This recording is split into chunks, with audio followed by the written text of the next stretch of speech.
નમસ્કાર ખેડૂત મિત્રો જો તમે 2026માં વારસાઈ કરાવવા માંગતા હોય તો વારસાઈ અંગે 2026માં ગવર્મેન્ટે 5 નિયમો જે છે એ બહાર પાડ્યા છે અને પાંચે પાંચ નિયમો જે છે તમારા માટે જાણી લેવા ખૂબ જ જરૂરી છે અને સાથે સાથે અનુસરવા પણ ખૂબ જ જરૂરી છે। બાકી આવનારા સમયની અંદર તમારી વારસાઈ જે છે તો એ રદ થઈ શકે છે અને સાથે સાથે દંડ પણ થઈ શકે છે। તો કયા કયા 5 નિયમો છે એના વિશે વિગતવાર વાત કરીશું આ વિડીયોના માધ્યમથી મિત્રો આપણે। તો વિડીયોને લાસ્ટ સુધી જોતા રહેજો। તો ચાલો शुरू करिए। जमीन वारसाईना नवा 5 नियमों विषे आपणे विगतवार बात करीशुं। आपणे वर्ष 2026 में गुजरात सरकारना महसूल विभाग द्वारा जमीन वारसाई अने जमीन नोंधणी प्रक्रिया में महत्वपूर्ण फेरफारों करवामां आव्या छे। एटला माटे तमारी पासे पण खेतीनी जमीन अथवा तो प्लॉट अथवा तो मकान छे तो आ नवा नियमों तमारा माटे जाणवा खूब ज जरूरी छे। पहला नियमनी वात करीए मित्रों तो डिजिटल वारसाई करवी फरजियात है। फरजियात जैसे शा माटे छे एना विषे पण आपणे विगतवार बात करीशुं। अने फरजियात जे कर्युं छे बराबर तो एमां पण खेडूतोनुं हित छे, शुं हित छे, कया कया मुद्दाओ जे छे एमां आपणे फायदो थशे एना विषे बात करीए आपणे।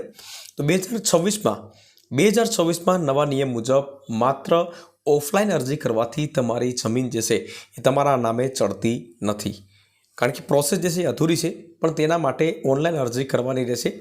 क्या ऑनलाइन अरजी करवानी रहेशे? एनीरोर अथवा तो आई खेडूत जेवा पोर्टल जैसे सरकारी पोर्टल से एना पर तमारे अरजी करवानी रहेशे।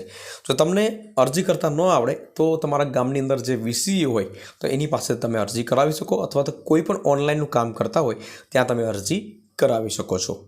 हवे तेना मुख्य कारणों विषे बात करीए आपणे मित्रों तो पारदर्शिता अने डेटा सुरक्षा।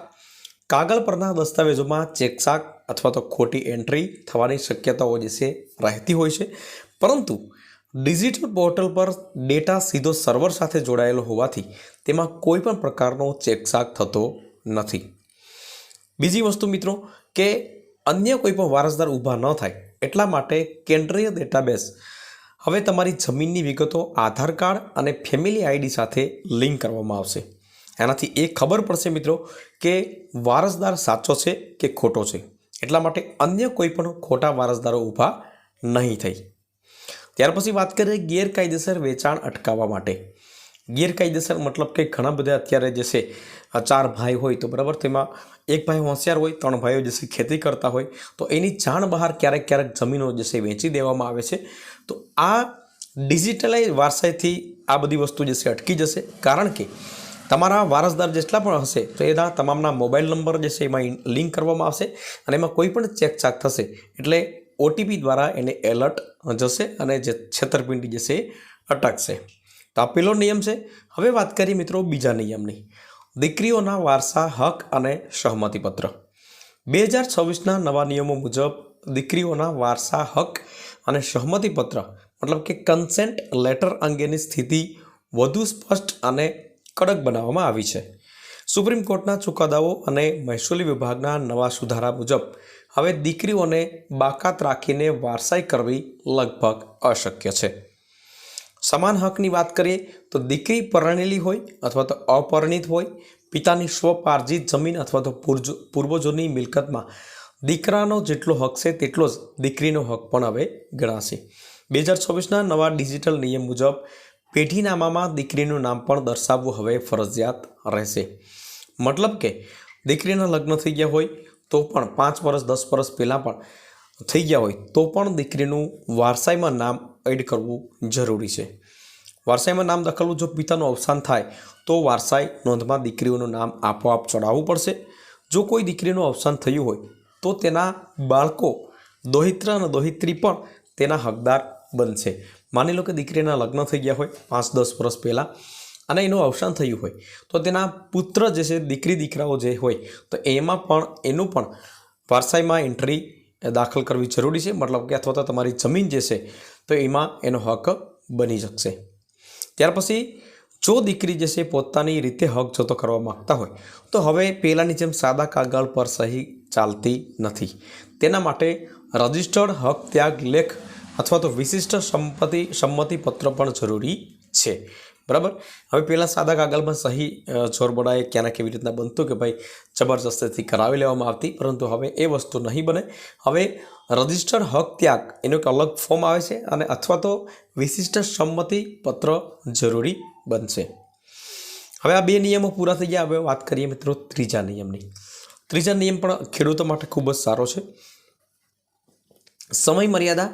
વારસાઈ નોંધ કરાવવા માટેની નક્કી કરેલી સમય મર્યાદા. જો સમય મર્યાદામાં વારસાઈ નોંધ નહીં કરાવો, મોડું થશે તો અમુક દંડ તમારે ચૂકવવો પડશે. સામાન્ય સમય મર્યાદાની વાત કરીએ તો કુટુંબના મુખ્ય વ્યક્તિ જમીન ધારકના અવસાન પછી 6 મહિના 180 દિવસની અંદર વારસાઈની અરજી કરી દેવી હિતાવહ છે. બરાબર. પરંતુ નવો નિયમ 2026ની વાત કરીએ તો સરકારે હવે પ્રક્રિયા ઝડપી બનાવવા માટે સ્વત વારસાઈ ઓટોમેટિક સક્સેશનના પ્રોટોકોલમાં અમલમાં મૂક્યા છે. પરંતુ તેના માટે તમારે વારસદારોએ મરણના 3 મહિનામાં તલાટીને જાણ કરવી જરૂરી છે. બરાબર. મરણના 3 મહિનાની અંદર તમે જાણ કરી દેશો, બરાબર, તો આ નિયમ જે છે એ લાગુ પડશે. હવે બીજી વાત કરીએ, નોંધ મંજૂર કરવાની સમય મર્યાદામાં પણ નિયમ બનાવવામાં આવ્યો છે કે એકવાર તમે ઓનલાઈન અરજી કરો છો પછી તલાટી અને સર્કલ ઓફિસરે સામાન્ય રીતે 45થી 60 દિવસમાં વારસાઈ નોંધ પર નિર્ણય લેવો પડશે. જો કોઈ વાંધો હશે તો પેન્ડિંગ રહેશે અથવા તો રિજેક્ટ થશે. કોઈ પણ વાંધો નહીં હોય તો આ સમયમાં 45થી 60 દિવસમાં કાચી નોંધ જે છે એ પાકી થઈ જશે. એટલે હવે તમારા 600 મહિના જે લાગતા તો એ નહીં લાગે. વારસાઈ કરવામાં 45થી 60 દિવસ અને વધીને 90 દિવસ જેવો સમય લાગતો હોય છે. બીજી વાત કરીએ ચોથા નિયમની તો સગીર વારસદાર અને બેંક બોજા અંગેના નિયમો. સગીર વારસદાર કોને કહેવાય? તો કે પિતાનું અવસાન થયું હોય અને એનો પુત્ર જે છે 18 વર્ષથી ઓછી ઉંમરનો હોય અથવા તો પુત્રી જે છે 18 વર્ષથી ઓછી ઉંમરની હોય તો તેના હકની જમીન વેચવા માટે હવે કોર્ટની મંજૂરી લેવી અનિવાર્ય છે. પોતાની રીતે જેના કાકા બાબાના કોઈ પણ જમીન જે છે એ વેચી નહીં શકે અને કોર્ટની મંજૂરી મળ્યા પછી જમીન વેચાણ થઈ ગયા પછી તે પૈસા જે પણ આવે એ બાળકના નામે એફડી કરવા મતલબ કે ફિક્સ ડિપોઝિટમાં મૂકવા માટેના પણ નિયમો છે. અને જ્યારે બાળક 18 વર્ષનું થઈ જશે ત્યારે એ પૈસા જે છે એને પરત સોંપી દેવામાં આવશે. તો આ નિયમ જે છે એ પણ બાળકો માટે ખૂબ જ અગત્યનો છે. ત્યાર પછી વાત કરીએ મિત્રો બેંક બોજો. તો જમીન જે છે આપણે લગભગ બધાએ પાક ધિરાણ જે છે લીધું હોય, બરાબર, કેસીસી લીધું હોય છે અને પાક ધિરાણ લીધું હોય, બેંકમાંથી લોન તમે લીધી હોય, મંડળી લીધી હોય તો પણ તમારે વારસાઈ કરવાની હોય તો વારસાઈ થઈ જશે. પરંતુ એ બોજો જે છે એ જેટલા પણ વારસાઈમાં નામ ચડશે તો તેના નામ ઉપર આવશે. મતલબ કે એ લોકોએ એ બોજો ગમે ત્યારે પણ ભરવો પડશે. એવું જરૂરી નથી કે ભાઈ અત્યારે તમારે બોજો ભરવો પડશે. ટુકડા ધારામાં રાહત અને હયાતીમાં હક વહેંચણી જે છે એ 5મા નિયમની વાત કરીએ તો સરકારે વારસાઈના ભાગલા માટે ટુકડા ધારાના નિયમોમાં કેટલીક છૂટછાટ આપવાની તૈયારી કરી છે. હવે ખેતીની જમીનના નાના ટુકડાઓમાં વિભાજિત થતી હોય તો પણ ભાઈ બહેનો વચ્ચે વહેંચણી સરળતાથી થઈ શકશે. ઉપરાંત હયાતીમાં વારસાઈ મતલબ કે જીવતા વારસાઈ કરો તો તેને પણ પ્રોત્સાહન આપવામાં આવ્યું છે. તો એટલા માટે કે ભાઈ પાછળથી જે કોઈ વિવાદ ન થાય. પિતા જે છે એ જીવતા હોય અને વારસાઈ એન્ટ્રી કરાવી દેવામાં આવે તો પાછળથી કોઈ પ્રોબ્લેમ ના પડે એટલા માટે એને પ્રોત્સાહિત આપવામાં આવ્યું છે.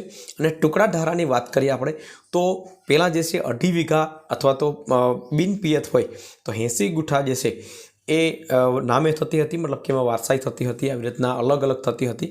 પરંતુ એમાં પણ હવે સરકારે નવો નિયમ જે છે જાહેર કર્યો છે કે માત્ર તમારી પાસે 10 ગુઠા જમીન હોય તો પણ તમે તમારી નામે કરી શકશો, એમાં વારસાઈ કરી શકશો, જમીન જે છે એ વેચી શકશો, જમીન લઈ શકશો.